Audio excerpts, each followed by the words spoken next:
Bular odam bo'lmaydi. Hayvonlar. Kim? Sen yangi ustozmisan? Aha. Omadingni bersin. Hurmat. Bo'pti, charchaman, ketdim. Hey, qaqqa? Ishga. O'qishchi?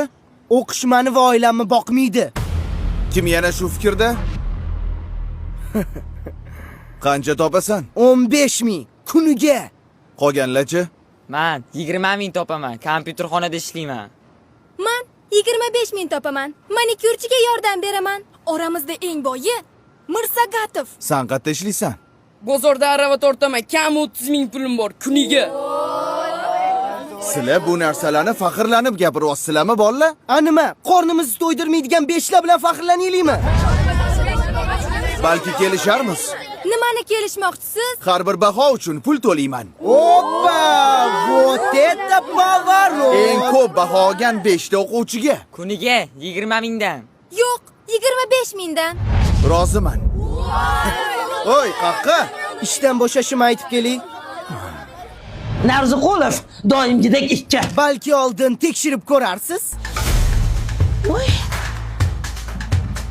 Bo'lar ekan o'qisa.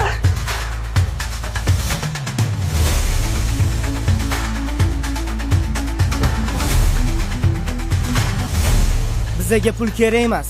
Biz o'qishni tanlaymiz.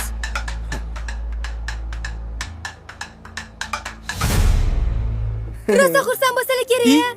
Sovg'a o'zi kimda? Manda. Bo'lla. Ustoz yo'q ekanlar. Assalomu alaykum ustoz. Doston Rustamovich ko'rmadingizmi? Dars tugadi, ketdi. Nega ketadilar? Bugun o'qituvchilar kuni-ku. Men qayerdan bilaman? Nima men uni qorovulimanmi? Ishga ketgandir. Yana qayerdadir ishlaydilarmi? Navoiyxonadami? Boshimni qotirmalaring.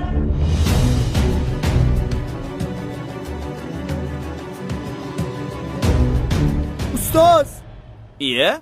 Kelinglar bolalar, non beraymi? O'zingizni pulingiz yo'q ekan-ku. Nimaga bizga pul bermoqchi bo'ldingiz? o'zingizni bolalaringiz bo'lib turib, nimaga begona bolalarni o'yladingiz? Shunaqa qiyin ekan. Nima qilasiz bu kasbni tanlab? Ustozlik kasb emas, bolalarim. Ustozlik bu hayot yo'li. Siz endi ishga chiqolmaysiz. Sizni boshqa joyda kutishyapti.